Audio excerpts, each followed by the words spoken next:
पहले से ही विभा को कपड़े धोने का बड़ा शौक था। कभी नल के नीचे तो कभी तालाब के पास। अरे नीली वाली लुंगी नहीं दिख रही है। विभा की अम्मा, कहाँ रखी है लुंगी? अरे वो तो विभा ने परसों ही धोकर रखी थी आपकी अलमारी में, देखो वहीं होगी। वो ना मैंने आज धो दी, मुझे लगा कि गंदी हो गई होगी। अरे कैसे गंदी हो गई थी, उसे तो मैंने पहना भी नहीं। हे भगवान, इस लड़की के कपड़े धोने की आदत से परेशान हो गया हूँ मैं। जितना तो घर में राशन नहीं आता, उससे कहीं ज्यादा डिटर्जेंट पाउडर का खर्चा है। इसकी शादी करवा दो, शादी जाए अपने घर में ही करे काम, फिर चाहे घर के कपड़े धोने हो या पूरे गांव के। हाँ ठीक बोल रही हूँ, देखता हूँ मैं कोई लड़का। वो दिन भी आ जाता है जब विभा को देखने लड़के वाले आ जाते हैं। लड़की मुझे अच्छी लगी। होने वाली सास कहती है, बेटी अगर कुछ पूछना है तो पूछ लो। वैसे तो हमारी लड़की बहुत ही शर्मीली है, जो बोल दो वो मान लेती है, इसे क्या पूछना होगा। अरे कैसी बात कर रही हो माँ, मुझे इन लोगों के घर रहना है, सवाल तो कई है। हाँ हाँ बेटा, पूछ लो ना, क्या पूछना है। आप लोगों के घर कपड़े कौन धोता है? सास का मुंह बन जाता है।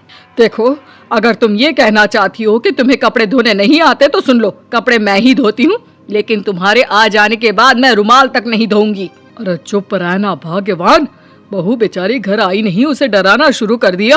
वो क्या है ना बिटिया, अभी तक तो ये कल्लू की माँ ही धोती थी, लेकिन अब तुम्हारे पापा तो दहेज में वॉशिंग मशीन देंगे ही।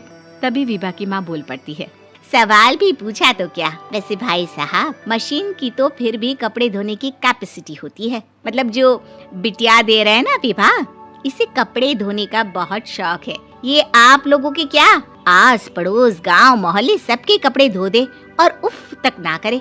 बाहर देखा नहीं आपने कितने कपड़े सूख रहे हैं, सब हमारी बिटिया ने ही तो धोए हैं। बस भी करो ना माँ, शर्म आ रही इतनी तारीफ सुनकर। और तो और एक दाग निकाल कर दिखाओ तो मान जाओ। हाँ अच्छा अच्छा, माफ करना बेटा, मैंने गलत समझा, हमें तो रिश्ता बहुत पसंद है। और ऐसे जुड़ जाता है रिश्ता कपड़े धोने का शौक रखने वाली विभा का। उसकी शादी हो जाती है कोयला फैक्ट्री में काम करने वाले कल्लू के साथ। शादी के बाद अचानक विभा चिल्लाती हुई सास के पास आती है। सासू माँ, अरे सासू माँ कहाँ है आप? ये तो धोखा है, धोखा दिया आप लोगों ने मुझे। इसे ससुर के चक्कर के बारे में पता चल गया। अरे तो उसमें तुझे क्यों धोखा मिला है? अरे नल में पानी नहीं आता, कपड़े कैसे कब धुलेंगे? अच्छा अच्छा, तू पानी नहीं आ रहा उसकी बात कर रही है। तो आपने क्या सोचा? कुछ नहीं। अच्छा, तेरी माँ ने कहा था कि कपड़े धोने का शौक है तुझे, याद आया मुझे। शौक शौक बोलकर कपड़े धोने वाले मेरे जुनून को कम ना आके सासू माँ, कपड़ा धोना मेरा गुरूर है। तभी पति भी वहाँ आ जाता है। अभी अभी मैंने इसे सनी देओल की फिल्म दिखाई है, उसी के डायलॉग मार रही है माँ। अच्छा सुन, साफ साफ बता रही हूँ, पानी सुबह 4 से 6 और शाम को 10 से 12 आता है, समझी? विभा टाइमिंग सुनकर हैरान हो जाती है। ये क्या भूतों का मोहल्ला है? सुबह 4 बजे उठकर कौन कपड़े धोता है? 4 बजे टंकी में पानी जाता है, फिर सारा दिन धोना ना, किसने मना किया?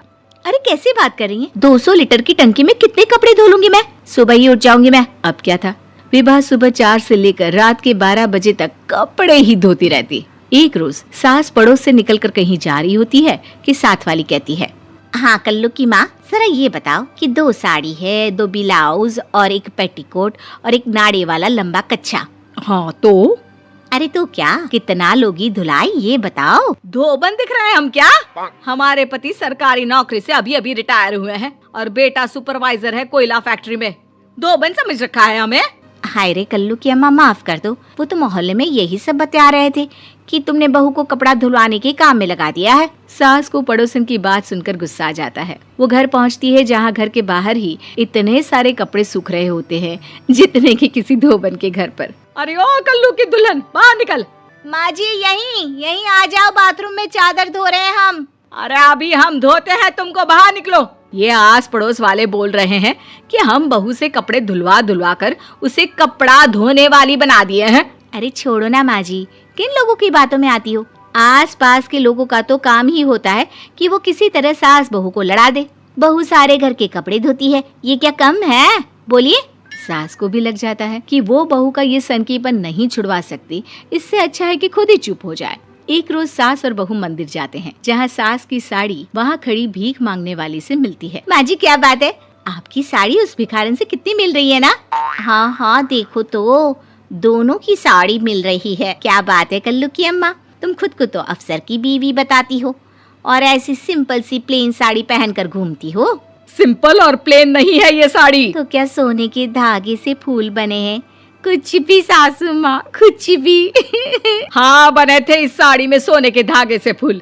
मेरे पति लेकर आए थे मद्रास से स्पेशली मेरे लिए 10,000 की।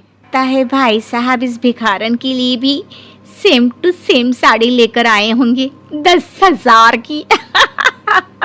सास उस वक्त तो कुछ नहीं कहती, लेकिन बहू के साथ घर आती है और अलमारी से एल्बम निकाल कर लाती है। ये साड़ी देख रही है, ये वही साड़ी है जिसे मैंने अभी पहना था। इस साड़ी में ये जो चमकदार फूल दिख रहे हैं ना, ये सोने के धागों से काढ़े गए हैं। लेकिन तू लोकल वॉशिंग मशीन ब्रश से घिस घिस कर सारे फूलों को निकाल कर साड़ी प्लेन कर दी। मुझे माफ कर दीजिए सासू माँ। और तो और, जब मैंने तुझे तेरी गलती के लिए कुछ नहीं कहा, लेकिन तूने तो सबके सामने मेरा मजाक ही बना दिया। क्यों? बहू को समझ में आ जाता है कि अब से उसका कपड़े धोना बंद।